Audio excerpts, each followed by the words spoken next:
تاریخ کی صفحات میں کچھ نام ایسے درج ہے جو ہمیشہ غداری اور دھوکے کی علامت بن جاتے ہیں۔ ایسا ایک نام ہے میر صادق کا۔ یہ وہ شخص تھا جس نے دولت، طاقت اور ذاتی لالچ کے خاطر اپنی دھرتی اور اپنے لوگوں اور اپنے سلطان کو دشمن کے ہاتھ بیچ دیا۔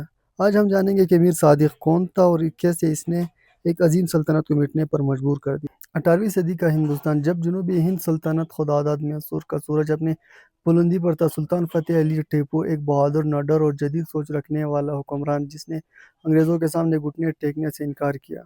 ٹیپو سلطان نے برطانوی سامراج کو کئی بار شکست دی اور اپنے فوج کو یورپی طرز پر تربیت دی، لیکن اس سلطنت کے اندر کچھ لوگ انگریزوں کے ساتھ خفیہ سازشیں کر رہے تھے۔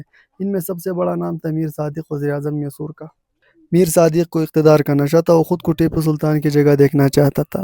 انگریزوں نے اس کی کمزوری کو بانپ لیا اور اسے دولت اور طاقت کا لالچ دے کر اپنے ساتھ ملا لیا۔ 1799 میں جب چوتھی میسور جنگ شروع ہوئی اور میر صادق نے برطانوی جنرل لارڈ ویلزلی کے ساتھ خفیہ ملاقاتیں کی، یاد رکھے کہ ٹیپو سلطان نے اپنے ہی وزیر کے منصوبوں سے باخبر تھے۔ میر صادق نے جنگ کے دوران پہنچ کے اہم حصے کو محاذ سے ہٹا دیا اور دشمن کو قلعے کے اندر آنے کے دروازے کھول دیے۔ 4 مئی 1799 سرنگا پٹم میدان جنگ۔ ٹیپو سلطان بہادری سے لڑ رہے تھے مگر میر صادق نے فوج کو راشن بانٹنے کے بہانے پیچھے ہٹا دیا۔ اس دوران انگریزوں نے قلعہ پر دھاوا بول دیا۔ ٹیپو سلطان نے اپنی جان دے دی لیکن ہتھیار ڈالنے سے انکار کیا۔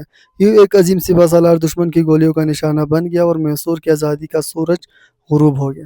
غدار کی کہانی یہاں ختم نہیں ہوئی۔ شہر کے لوگوں نے میر صادق کی غداری سن کر اس سے شدید نفرت کی۔ چند ہی دنوں بعد جب وہ ایک جلوس میں جا رہا تھا، عوام نے اس پر حملہ کر کے اسے ہلاک کر دیا۔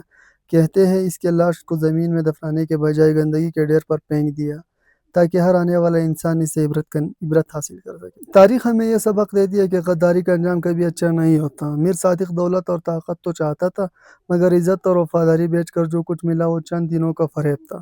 اس کا نام آج بھی ہر اس شخص کے لیے مثال ہے جو اپنے مفاد کے لیے اپنے قوم کا سودا کر دے۔ سلطان ٹیپو کی قربانی آج بھی یاد دل ہے کہ آزادی کا اصل محاذ وہی ہے جو آخری دم تک اپنی دھرتی کا دفاع کرے، اور میر صادق کی یاد سکھاتی ہے کہ غداری کا انجام ہمیشہ رسوائی ہے۔